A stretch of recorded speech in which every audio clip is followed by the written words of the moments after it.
Guy, happy Monday. It is Monday. It is getting, man, it gets dark. Yesterday at like 4:20, it was pitch black, man. Yeah, That it is looks. just Why bumming does me it? out. But it looks like you're in your backdrop, especially when I'm watching Fast Money. It looks like you've gone like midnight black, whereas Yeah. everyone's kind of like in at dusk mode. Like it's kind of weird.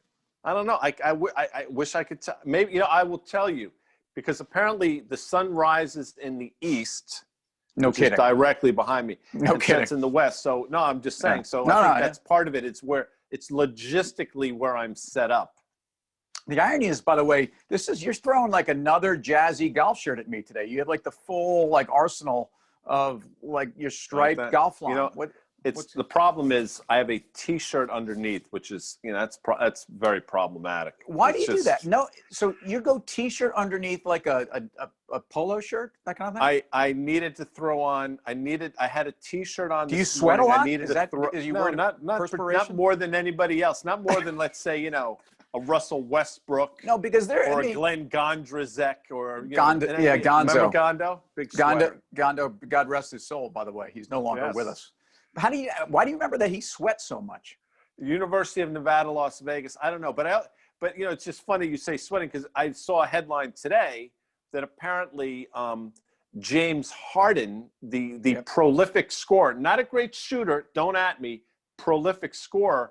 He wants because he's out, a gunner. He's a gunner, and he wants to come to either the Philadelphia 76ers or the Brooklyn Nets. So here's my question to you.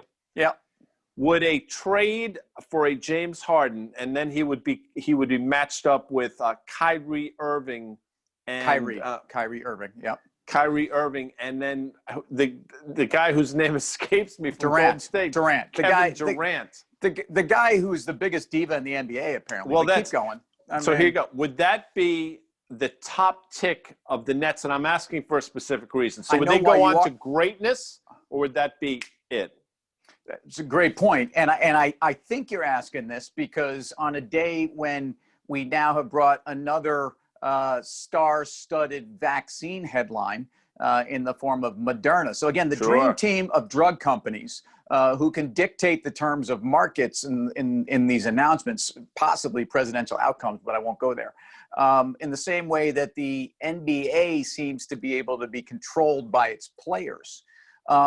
Do you think that the stock market almost, has peaked on a day when you've kind of got that same news that drove us Monday? But let me answer your. That's my market dynamic. I need to answer your question with another question. Okay, you can do that. Do you think James Harden's beard is worth? It's not a question anymore. It's a statement. James Harden's beard is worth at least $5 million a year in his contract. I think closer to 10 because I think this guy's more about the beard than he is about the ball. And I think that might have been where you were going because you say he's a gunner. I mean, so. No. The man has never. I mean, when he crosses half court, I mean, everything is fair game for him. He will launch it from anywhere on the court. He is an absolute gunner. He's not a great shooter. He's a scorer. And I will stand by that. Hold on, please. I want to ask you a question to your question of my question. Yep. Do you think, and I'm going to give you a couple of examples.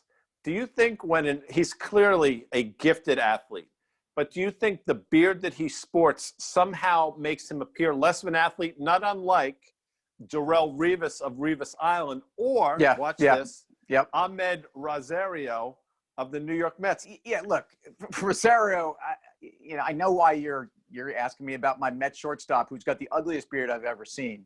And I wish he'd shave it. And I actually think that that's costing him PT. And I won't get there because it's about to be a pretty uncomfortable time for Yankee fans as Stevie either maybe bids on some of your free agents, LeMahieu, or laughs at some of your free agents, Sanchez. So I think, look, James Harden is a world-class athlete. So, I mean, does the beard hide athleticism? That's what I'm asking you. I'm asking you. I'm trying to answer your question.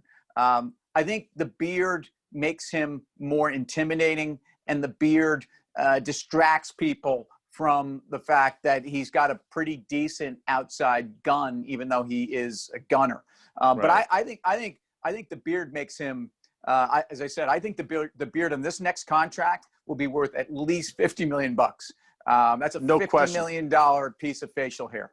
All right. Especially if he somehow winds up out in Brooklyn, they can do all kinds of fun things. By the way, not that he was one of my favorite Knicks, because I thought he was pedestrian at best, but I know you know this player, one Butch Beard of New York Knicks fame, right? Alfred. I mean, his name was Alfred. Alfred Butch Beard, one of the great beards. And obviously, we talk about Frank Beard of ZZ Top fame all the time. And James Beard is a fantastic author. Sure. I think, of the beards we've just mentioned, the beard is worth the most. Alfred Butch Beard was a decent play-by-play guy. Now, he was color guy, I guess. He wasn't play-by-play. Terms, by the way, that sometimes I don't think I really understood what those terms meant until the last year or so. Which guy is doing anyway. So did the markets peak today when this Moderna number came out in the S&P? Because it feels like deja vu to last Monday. Mm-hmm. And you would make an argument that markets should have gotten a little more gusto out of this news. I don't know.